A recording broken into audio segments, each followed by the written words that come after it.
When I teach my introductory lesson on the state, after I've outlined the defining features of a state, I'll usually give my students a list of locations around the world and ask them if each is a state in the sense that we use the term in international relations. This can be particularly challenging for American students as we use the term state in American politics in a different way than it's used around the world, a feature of the history of the country.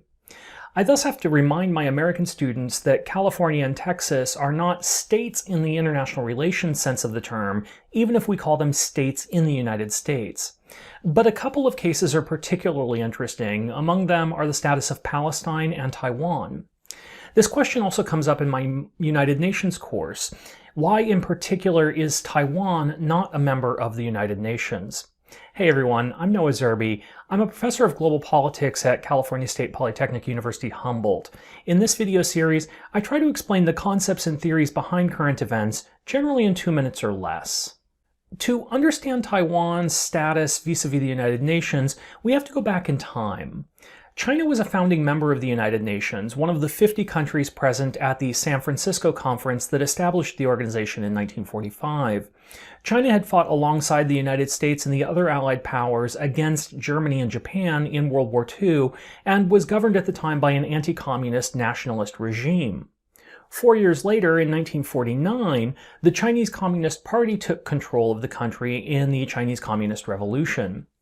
The national government fled to Taiwan and re-established itself there. But there was considerable debate and confusion as to whether the national government in Taipei or the communist government in Beijing should hold the Chinese seat in the United Nations and the Security Council veto power that went with it.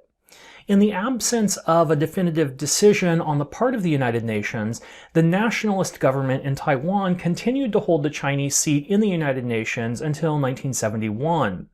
The UN seat held by Myanmar today faces a similar issue. Following the military coup in February 2021 that resulted in the overthrow of the democratically elected government in Myanmar, but the seat continues to be held by the ambassador appointed by the democratically elected government rather than the representative of the current military government in Myanmar. The legal and political questions at play in the decision about which government should represent China are interesting. The question of the Chinese seat was not considered a question of admission of a new member state, which would be a matter for the Security Council to resolve. Rather, it was merely a clarification about which government should represent the state and claim China's seat. In 1971, Albania introduced a resolution to the General Assembly which answered that question and awarded the seat to the communist government. That question had already been deemed an important matter, meaning that it would require a 2/3 majority to pass. But because it was not a Security Council or a membership issue, there were no vetoes. The resolution proposed by Albania passed with 76 in favor, most of Europe, the Soviet bloc, and the newly independent post-colonial world, 35 against, led by the United States and its closest allies in the Cold War, and 17 abstentions. I'll link to the debate over that resolution below.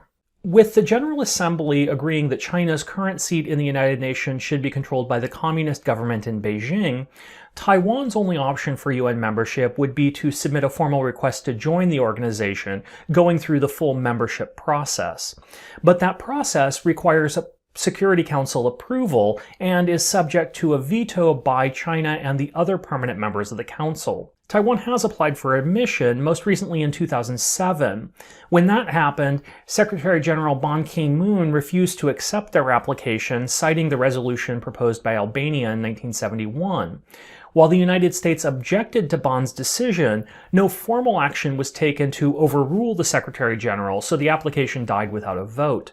And that's why Taiwan does not have a seat in the United Nations.